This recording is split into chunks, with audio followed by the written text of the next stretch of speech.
Hey,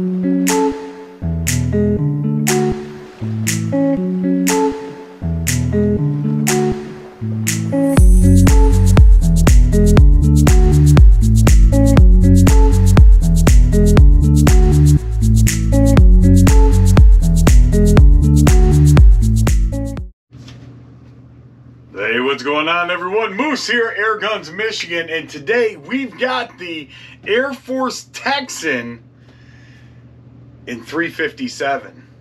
Now, some people are like, why'd you get another Texan? Because I got a 457, now I needed a 357. I have a feeling I'm going to end up with the 302 or the 308, as well as maybe even the 257. But honestly, the real reason that I picked this up is because I'm doing a lot of slug testing, and I wanted a 357 that I could launch any kind of slugs out of.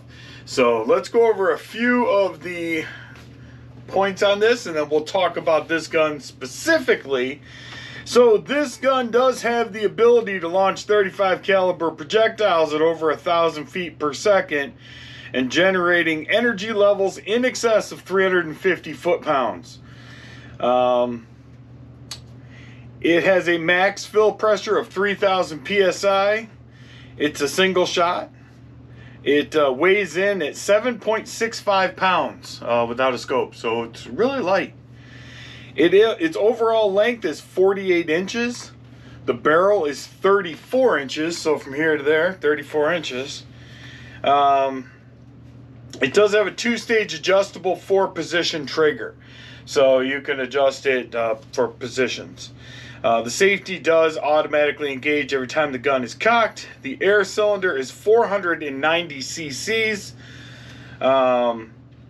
Does have a scope on top with the dovetail mounts. You know, one thing I wish Air Force would do is add a Picatinny rail up top, but whatever. And down below, it actually says energy up to 400 foot-pounds. We'll see. I don't know exactly what kind of velocities we're going to get, but we're definitely going to check them out. I did top this with an Optizon EVE 4-16 by 44. This is an illuminated reticle. Does have a sunshade on it, flip caps. It's got a very decent reticle. It's just basically a crosshair reticle. Nothing over, the top. I'm, shooting, not competition with this gun. But overall, this gun is a cannon when it goes off. My 457 is an LSS. This is not. This is the actual just standard Texan. And I'll tell you what, when it goes off, it goes off. And I mean loud, which is cool. I would say it's probably somewhere around maybe like a 410, maybe a 20 gauge. Somewhere right in there. But overall, this rifle has been absolutely outstanding. I mounted the scope on it and was offhand shooting at 50 and into a 12 by 12 target, and every one of them landed right in a 12 by 12 offhand. The gun does balance really nice.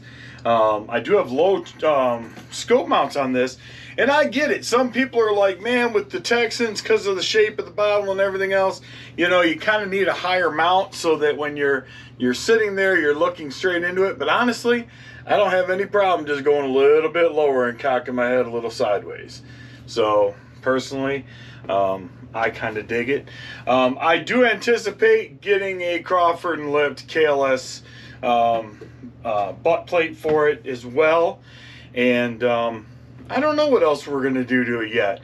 I thought about a moderator, but honestly, I'm going to use it to test slugs, maybe take a deer this year. And, honestly, I don't care that it's loud. By the time that the deer reacts to the bang, the projectile will already be doing its work. It will make no difference.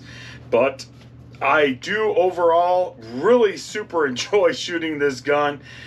Big bores are quickly becoming something that I am more and more involved in. I've already got other plans for some other big bores that are coming down the pipeline. You can actually, maybe you can guess, but I do have a feeling that I'm going to end up with quite a few more big bores. Like I said, probably a 50 caliber in the Texan, as well as the 257 and the 308. Honestly, I just enjoy shooting Texans that much. If you've never shot a Texan, go get one. You'll understand. It's kind of an addiction. Really, truly is. Yeah, great shooting gun. The nice thing about this too is that on a 3000 fill, as where my 457, basically I only shoot about 3 rounds through that per fill. This one, I'm easily shooting 8 rounds, easily, and still could maybe even pull off a couple more. So I haven't done any real shooting off of this other than with some Nielsen ammo, but I am going to be doing the Lucky 7 air ammo 357s. I'm going to be doing that this week at my range if the weather permits, and I'll bring you guys that video real soon on what the Lucky 7 air ammo does out of this Texan 357. So till next time, I'm Moose. This is Air Guns of Michigan. This is the Texan 357, and be good to each other, and God bless.